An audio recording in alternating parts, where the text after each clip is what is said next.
Olá, bem-vindos ao nosso canal. Meu nome é Nívia Vogel Segato e eu sou sommelier do Vinho e Música Club. Aqui nesse canal você encontra informações relevantes sobre vinho, entrevistas e curiosidades de uma maneira geral, porque simplesmente nós amamos vinho e nós achamos que todo dia é dia de vinho. Se você gostar do nosso conteúdo, compartilhe com seus amigos, se inscreve no canal e dá o joinha, porque isso é muito importante para nós. Vamos lá ao nosso assunto de hoje.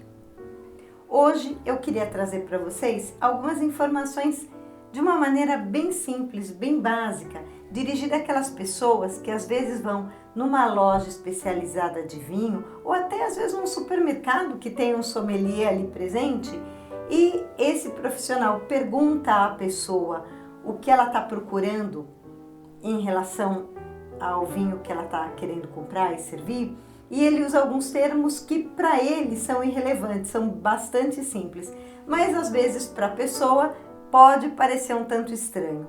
Por exemplo, o sommelier pergunta: você está procurando um vinho de corpo leve, médio ou encorpado? E às vezes a pessoa pensa, mas vinho tem corpo?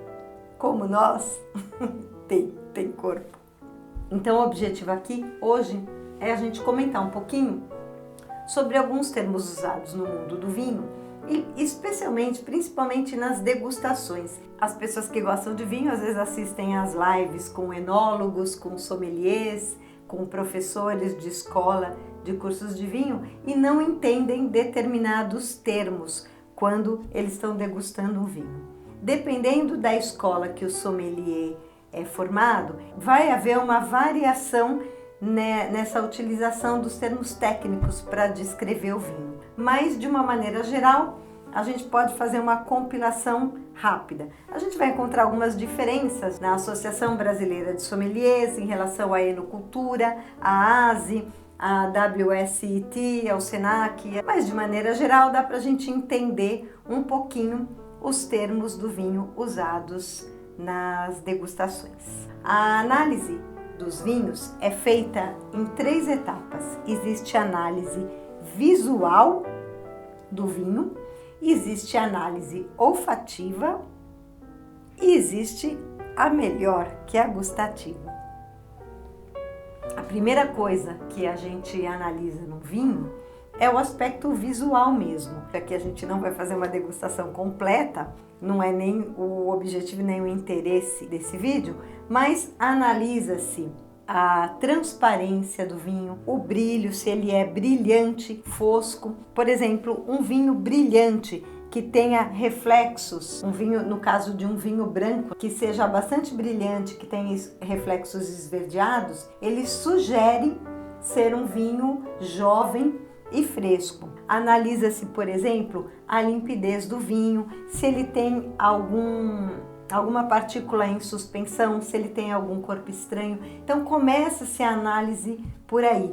Faz parte também da análise visual do vinho girar-se ligeiramente o vinho contra as paredes da taça e quando o vinho escorre pelas paredes, forma-se aquilo que nós chamamos de lágrimas. Essas lágrimas, elas podem ser rápida velocidade, finas ou mais grossas, descer com uma certa densidade, com uma certa resistência.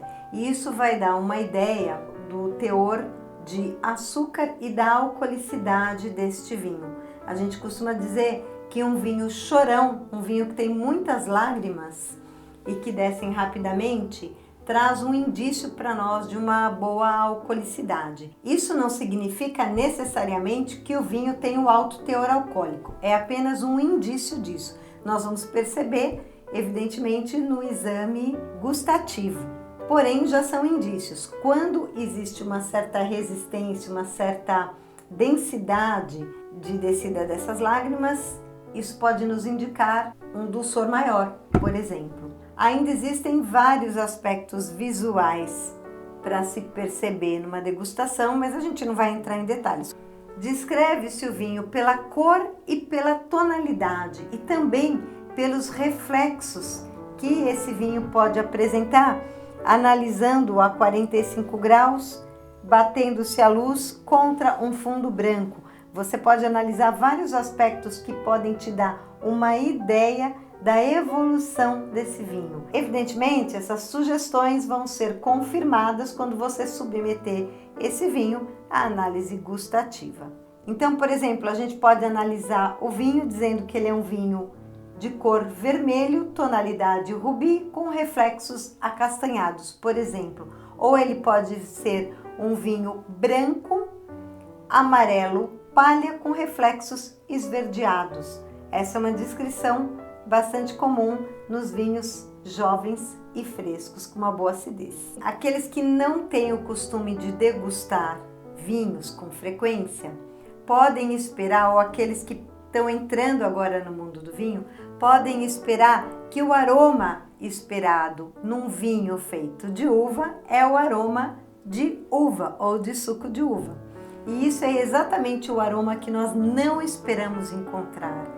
Os vinhos bem produzidos de vitis vinífera, que são as espécies que produzem vinhos de qualidade, não podem e não devem ter cheiro de uva, ou seja, o vinho tem aromas de frutas, mas não de uva. Um aroma de uva é um aroma que é conhecido pelos sommeliers como aroma foxado, aroma de vinho produzido com vitis americana, que não é um vinho de qualidade, que não é um vinho costumeiramente apreciado no mundo. No Brasil ainda existe uma cultura dos vinhos de garrafão, dos vinhos feitos com uvas americanas, que não uvas viníferas.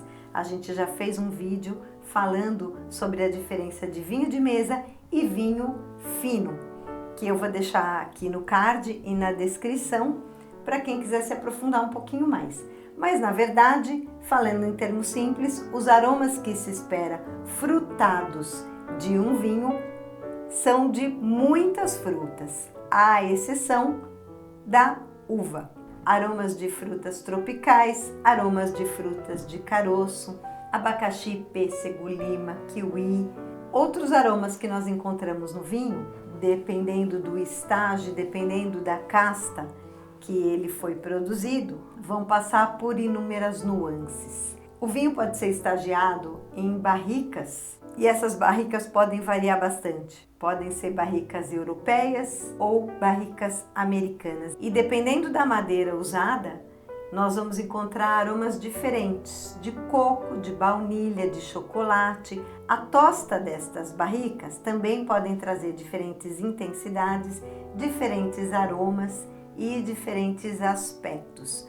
Essas barricas podem ser novas, podem ser de diversos usos, o que pode mudar completamente esses aromas. Aromas empireumáticos resultantes da tosta da barrica.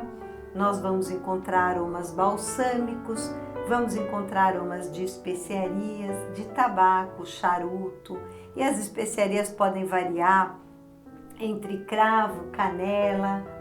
Por exemplo, os aromas empireumáticos que vêm com a tosta da barrica, a gente pode encontrar nozes, pão torrado, cacau. Já os aromas balsâmicos são típicos das resinas das barricas. Podemos encontrar aromas farmacêuticos, aqueles comuns de se encontrar nas farmácias, esparadrapo, mentol.